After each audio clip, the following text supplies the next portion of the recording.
Programa Visão Espírita. Apoio. Livraria Espírita Guilom Ribeiro. Há 50 anos divulgando o livro e a doutrina espírita.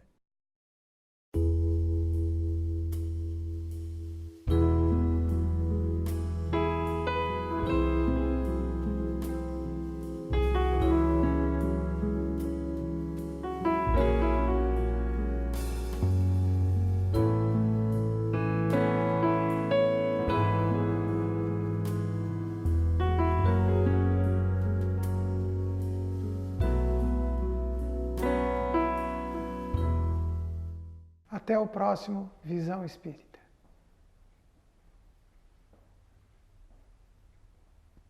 Passou muito rápido. É para você Eu perceber. tinha colocado aqui aquelas 4 situações. Não, mas o que eu estou deixando aqui para a gente. Eu fechei o programa. É isso que eu quero saber. Não vamos gravar outro não. Você viu como é que você foi ficando à vontade? A sua fluiu. Eu trouxe algumas coisinhas aqui mas eu tinha trazido aqui 4 situações que são características de causa e efeito. Ué. E que não deu para fazer, mas tudo bem, tudo jóia. Mas não sei. Qual ponto que você ia colocar aí, só para deixar gravado, que eu preciso dessa informação. Ah, sim. A hora que a gente vê causa e efeito, ela tem características. Então, no primeiro ponto, o ser humano ele tem livre-arbítrio para construir seu destino. Depois, a liberdade, ela tem tudo a ver com nível evolutivo. Sim. Quanto mais em situação melhor esteja o espírito, maior moral, maior o seu grau e o seu nível de liberdade. E o espírito, dentro dessa liberdade, ele tem o direito de fazer escolhas. E ao escolher, ele faz escolhas acertadas ou equivocadas. As escolhas felizes formam e montam o seu patrimônio espiritual. As infelizes ou más levam você ao sofrimento, levam você a ter problemas de consciência e são atentados contra Deus. Você tem que repará-las. Em terceiro lugar, os erros ou equívocos são reparados ao longo dos tempos, das encarnações. Aí tem as provações, expiações, e isso daí tudo é visto na base que eu introduzi, porque eu senti que a gente estava terminando, do amor, da justiça e da misericórdia de Deus. E depois que o processo de reparação são definidos no planejamento reencarnatório. Isso é que é interessante, porque às vezes a gente não deve deixar tudo para outra, mas a gente nessa está passando coisas do passado. Então, mas este planejamento reencarnatório que todo mundo faz, quem tem condição faz por conta própria, ele manda ver, quem não tem aceita ajuda de algum, mas mesmo havendo planejamento reencarnatório, que faz parte da lei de causa e efeito, para você procurar sanar coisas provocadas, melhorar-se, ele não é inflexível e não é infalível. Porque você pode ignorar e fraquejar. Aí você diz assim, poxa, então vai provocar mais dano, mais isso? Não, é o processo. Tudo é um processo, Deus não tem pressa. Aí tem a finalização, né, de que a lei de causa e efeito, em cada período reencarnatório, escolhendo provas para aceitar, provas aceitas pelo reencarnante, esta relação dá condição, através da expiação, a que você melhore. Se você triunfa, você se eleva. Se você sucumbe, você tem que recomeçar. Não há nem castigo, nem mérito, nem prêmio, não mérito. Não tem nem castigo, nem prêmio. Eu acho que isso é fundamental na lei. Porque às vezes a gente pensa que a lei de causa e efeito é punitiva. Ela não é. Ela é justa. Que é a 11ª lei do livro livro terceiro do livro dos Espíritos. Sim. Lei de amor, de justiça e bondade. Que praticamente são as considerações evangélicas sobre o último E é o fecho. e é o fecho. Que é porque começa com a lei natural, né? E vem numa construção para chegar neste momento. E eu acho interessante, outro dia eu estava refletindo, por que que todas essas leis estão no livro 3º e não no livro 2º e nem no livro 4º. Porque você vem num despertar da consciência da criatura ao entendimento. É decorrência. Aí, a hora que ela entra nessas leis, ela percebe que tudo isto, nós vamos perceber, a criatura, nós vamos percebendo que estamos implícito a considerações naturais do princípio que rege o universo, e aonde nós vamos, para entender, nós temos que compreender. E aí, a hora que ele coloca isso no livro 3º, que você chega nessa lei, você resgata a Deus, e aí você vai refletir lá no livro 4º sobre as questões do futuro. Mas é uma situação de causa e efeito, o livro todinho. Porque a hora que você vê na parte primeira do livro dos Espíritos, ele apresenta Deus, Espírito e matéria. Na segunda parte, ele explica o Espírito como ser inteligente, indo e voltando, o ir e vir do Espírito. E o relacionamento. Ao se relacionar, você entra em contato. E surge a necessidade de você usar a sua liberdade para evoluir ou para dificultar a sua evolução. Então tem regras para isso, surgem as leis morais. Se você as pratica ou não, a decorrência está no 4º livro, Esperanças e Consolações. Essa lógica é do cosmo. Mas parece-me que foi a lógica que Kardec usou. Parece que não, com certeza. Kardec usou essa lógica para montar o livro. A lógica veio numa orientação do Espírito Verdade. Sim. Vamos por aqui. Sim. Vamos porque então, o livro dos tanto é que é uma filosofia, ela não é religiosa, ela não é uma filosofia religiosa, ela é uma filosofia mesmo, né? Humanista e tal. E assim, o que abre é aquela perspectiva, e essa que eu acho, e aí entra uma das coisas que nós temos uma extrema limitação, dessa autopercepção como espírito.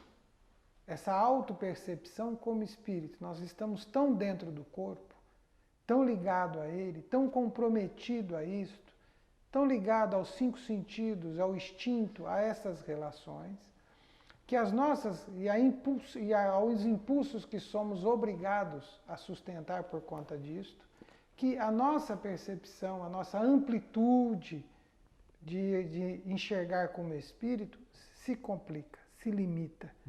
Talvez por isso que o efeito é tão impactante. Sim. Por isso que o efeito é tão impactante.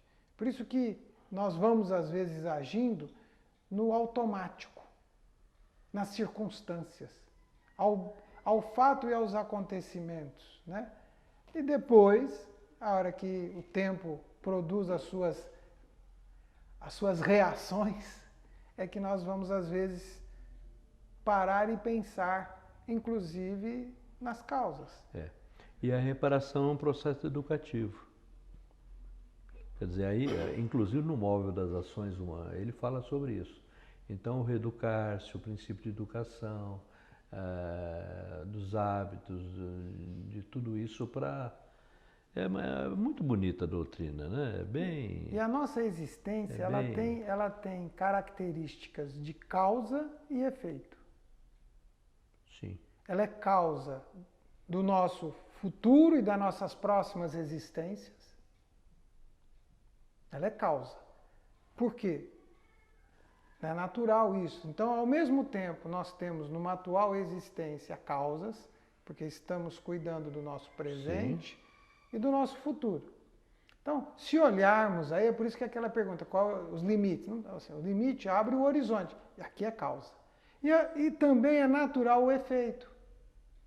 Qual é o efeito? Porque ele surge da causa. Da causa. Qual é a causa? Nossas existências anteriores e também uma coisa que às vezes passa desapercebido por nós, é a própria necessidade da vida do espírito. O espírito não tem uma vida só de espírito, encarnado.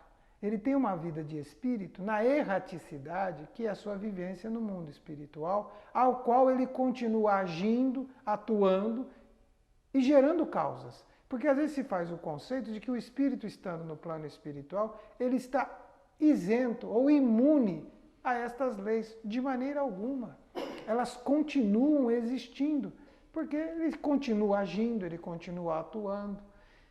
Então ele continua tendo, o fato dele ter a vida espiritual e a consciência espiritual não representa dizer que ele tem a consciência ética, a consciência moral aprimorada e que suas ações não continuam gerando causas. Nós, às vezes, deixamos de dar atenção a esta vida que nós temos também como espírito, que é uma vida que ela continua e que ela está lá e nós vamos viver nas regiões do mundo espiritual, porque é a nossa pátria. E lá nós continuamos agindo, tomando decisões, fazendo escolhas. Continuamos. Ela prossegue, não é isto? As consequências também advêm, os efeitos também advêm das existências, mas advém principalmente da nossa estrutura enquanto espírito, morando aonde estivermos morando. Estando ou não dentro do corpo. É o ir e vir, né? É o ir e vir. Então, assim, e às vezes... Errante ou encarnado, você está produzindo, né? E também, perante a relação espiritual, você está produzindo. Você continua produzindo, você continua agindo, você continua... Né? Aí poderíamos até, fazendo a pergunta 872, agregar algo. O móvel das relações humanas / espirituais.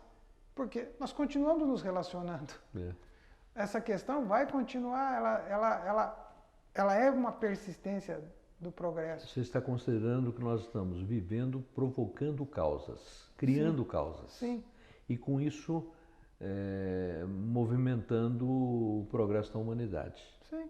Porque as causas de hoje, que nos levam às vezes ao negativo, podem ser causas que amanhã gerem só o positivo. Sim. E a mudança do...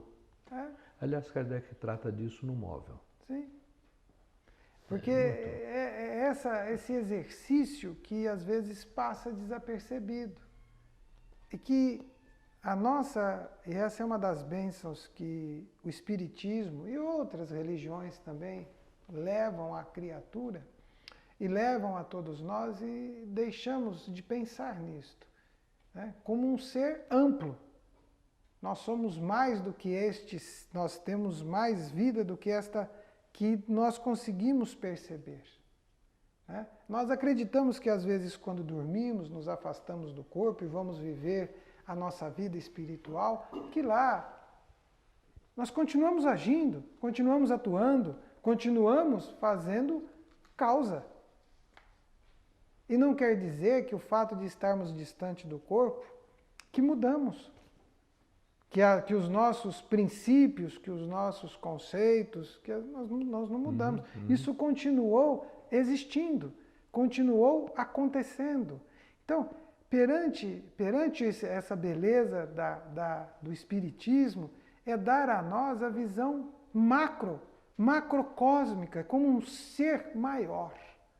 Como uma criatura realmente filha de Deus, mas esse Deus que ele está em todos os lugares do universo e está nos dando essa condição. Então, é uma reflexão que a gente precisa fazer para, às vezes, entender e compreender, como diz o dito popular, que tudo passará. Tudo passa. Tudo passará, tudo irá, uma vez que... Tudo passa e o que está passando vai representar uma somatória para que a gente continue caminhando melhor, né? Essa é uma situação muito interessante, porque a hora que você fala em causa e efeito, e a gente confunde com ação e reação, nós não entramos nesta... É uma lei muito íntima da gente, porque ao fazer a montagem do programa, você me perguntou, ou seria um dos tópicos, se existe causa sem efeito. E eu me questionei muito, pensei muito, refleti muito sobre isso. Como é que seria essa causa? porque toda causa tem um efeito. Mas levanta-se então o problema de que, não é o problema, a situação, de que nós estamos criando causas. E essa é a nossa vida. Porque senão não há razão de existir. É o progresso. Não é? É. Então, por exemplo, às vezes a gente olha, procure a causa, procure a causa. Parece que a causa é alguma coisa escondida e que nos faz mal. E ela pode nos fazer bem. Aliás, acontece para nos fazer bem. A gente é que não se dá bem. Então, o fruto vem de acordo com a semeadura, né? Essa da semeadura é o tópico de Jesus considera isso, né? Os ensinos estão lá, né? Semeadura, ela é o quê? Livre. A colheita? Obrigatória. Obrigatória. Agora, uma coisa muito importante que você considerou é que é a misericórdia divina, né? Não é olho por olho, dente por dente, né? É uma situação diferente, né? É aquele negócio, como está dito, né? O amor é capaz do quê? De corrigir uma multidão de pecados. Uma multidão de pecados. Você, com o amor, você é capaz de construir muito mais coisas boas e corrigir muito mais equívocos, né? Do que aqueles... Porque muitas das causas daquilo que fazemos vêm da ignorância. Algumas coisas vêm da ignorância, que talvez ali desperto... E o ignorante não é pecador. Não, ele é ignorante mesmo. Ele passa a ser pecador a partir do momento em que ele tem consciência do que está acontecendo. Aí ele é responsável pelos seus atos.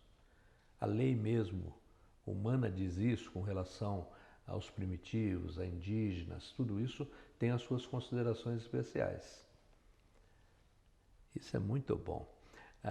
Nós não falamos sobre Paulo, os dizeres de Paulo, e que dizem respeito à lei que nós tratamos. E eu havia incluído, além daquela sua citação, aquela situação de que nem tudo que me é lícito me convém. Nem tudo que me é lícito me convém. Não me convém. Então aí você faz também uma determinação de seu procedimento, de sua maneira de avaliar as coisas. E me preocupa muito a hora que a gente fala em bondade, caridade, para a gente sair do pieguismo. Porque às vezes a gente usa muito o termo caridade, às vezes a gente usa muito o termo... alguns termos assim que são piegas e são assim pegajosos e são impulsionados e impostos pela religião e que não dizem respeito à melhora do ser humano. E você precisa separar aí, sem usar a maldade, mas às vezes ser caridoso com um não, caridoso com uma observação mais segura, mais incisiva, e não ser conivente com algumas situações. Eu acho que a hora que a gente fala, eu não gostava muito do termo misericórdia, mas hoje eu vejo o significado de misericórdia, que é alguma coisa grandiosa e que é a lei de Deus, que não é daquelas leis físicas, e que falam no nosso coração e nos colocam diante, não de Deus, mas diante do Pai, né? Que quando você está diante do Pai, que essa é a lição máxima de Jesus, né? O Anésio fala o Pai do céu. O Pai do céu, nossa. O Pai do céu. O Pai do céu. Quando você se coloca na condição, essa condição, né? Ela é aquela frase do Cristo: eu vim para que tenhais vida, né? E em abundância. É a presença de Deus, é a presença de Deus nos nossos cotidianos, em nós, né? Aonde está Deus? Aonde está? Porque nós vemos Deus nos efeitos. E vemos nos efeitos da natureza, mas existe um efeito divino dentro de nós. Quando nós percebemos que a misericórdia divina nos acolhe, nos aconchega, nos ampara, nos protege, né? Porque ela acaba nos dando condições de falar assim, bem, levanta, sacode a poeira, dá a volta por cima e Vamos em frente, que é um aprendizado, não és perfeito, é repleto de imperfeições e precisa continuar progredindo. Então, tomou o baque, tomou um tranco, aprendeu uma lição, se coloca de pé, vai a Deus e faça como é que é? Faça algo diferente, porque você já aprendeu que aquela causa te leva àquele efeito. Esse é o aprendizado. Porque se você não faz, você não aprendeu. Se você não modificou, você não aprendeu. Então você tem que criar. O Peixinho, o André Luiz Peixinho, fala muito no divino em nós. E ele tem algumas teorias, algumas teses muito interessantes nisso, porque ele fala que a gente não trata do divino em nós. Como ele trata também do divino dentro do Espiritismo. Que as religiões tratam do divino e nós não tratamos muito bem disso. Deixamos isso somos meio positivistas com relação a isso. E eliminamos assim a situação de emoção dentro da doutrina. É o exercício que nós temos que fazer, né? Cadê o nosso lado sentimento? Né?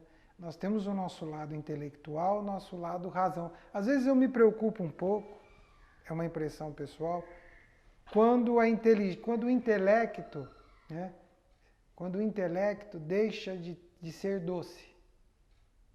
Quando o intelecto deixa de ser razoável. Quando ele deixa de ser amor. Amoroso, né? Amoroso. A amorosidade é fundamental. Quando ele deixa de ser assim, é assim, e aí vem mais uma máxima do Cristo, né?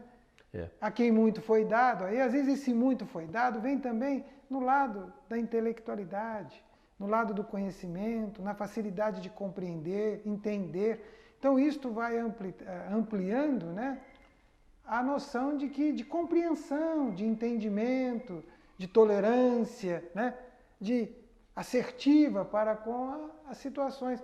E às vezes a intelectualidade, ela caminha para ser fria, racional e deixar de lado esse lado do sentimento. Mas nós aprendemos são com as dores do sentimento. Sim. Porque estas são perceptíveis, marcam, impulsionam, né, e fazem-nos pensar. Marca na carne. Marca. Se dói, aprende, né? Talvez, André, isso é uma situação que nós temos trabalhado muito, é que nós tratamos e falamos muito de egoísmo e amor. E tratamos um como vício, o outro como virtude. Talvez se nós tratássemos o egoísmo como estrutura mental, que todos nós somos egoístas. A lei de conservação nos leva ao egoísmo. As nossas experiências anteriores nos levam ao egoísmo. E a educação faz com que a gente, eliminando o egoísmo, saia de ações instintivas para ações inteligentes. E a gente trataria o amor não como um sentimento positivo ou como uma virtude, mas como uma emoção. E uma emoção baseada no respeito ao próximo e no reconhecimento do outro na sua vida. Alteridade. Aí eu tenho a impressão de que a gente vaza. Quem trabalha muito isso é a Dalgisa. Precisamos trazer a Dal no programa. A Dalgisa trabalha, né? isso no A Meta Somos Nós de uma maneira bem... Talvez seja o caso de marcarmos uma entrevista com a Dal. Se você convencê-la... Ué, eu posso tentar? Ela já veio. Não veio. Não ela foi veio, no programa da não Jane. veio. Eu falo para ela, você quer gravar? Ela tem muita coisa para falar, mas... Mas se ela topar... Agradeço ele pelo bate-papo. Juízo, Gilberto. Isso é exercício. E assim, eu me atrevo a dizer que ficou gostoso esse papo. Olha, isso daí, eu chamo a isso roda de conversa.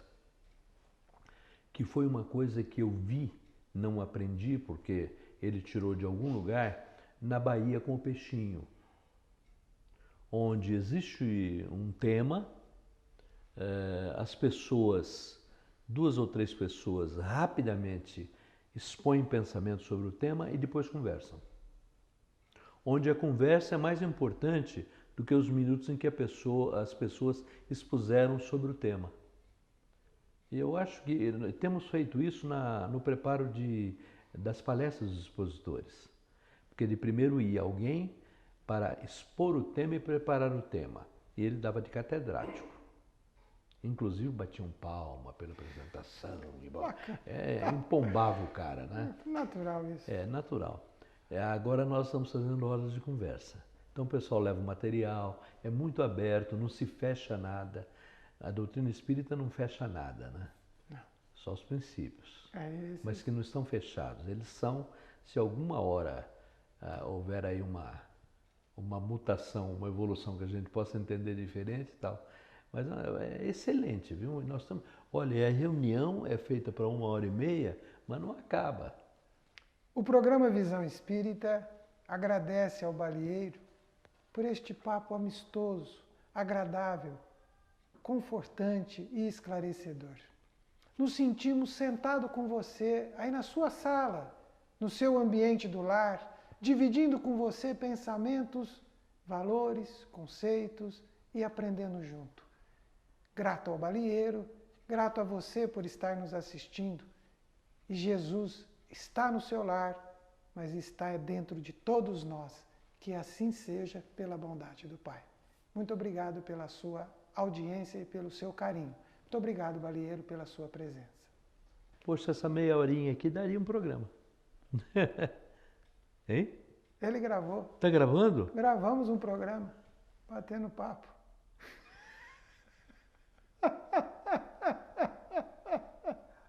Não, eu acho que esse diálogo aqui, do jeito que nós estamos construindo ele, nós construímos um diálogo sério, Balieiro, em 20 minutos.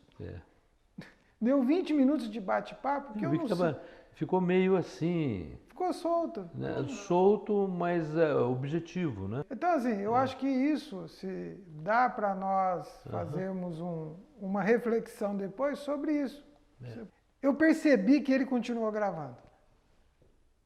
Eu não vi, tá? Eu relaxei um pouquinho. Mas isso que foi bom. Eu fui lá pro canto para você olhar para aquela câmera, foi bem natural. Mas eu acompanhei você, não a câmera. Eu vi que você continuou. Eu não sei se dá edição, não, mas... Vamos ver.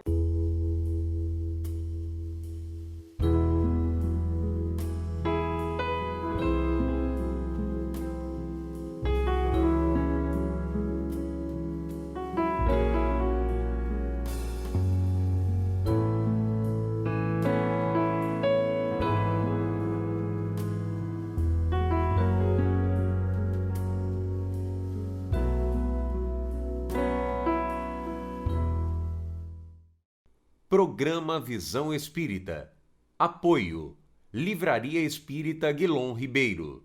Há 50 anos divulgando o livro e a doutrina espírita.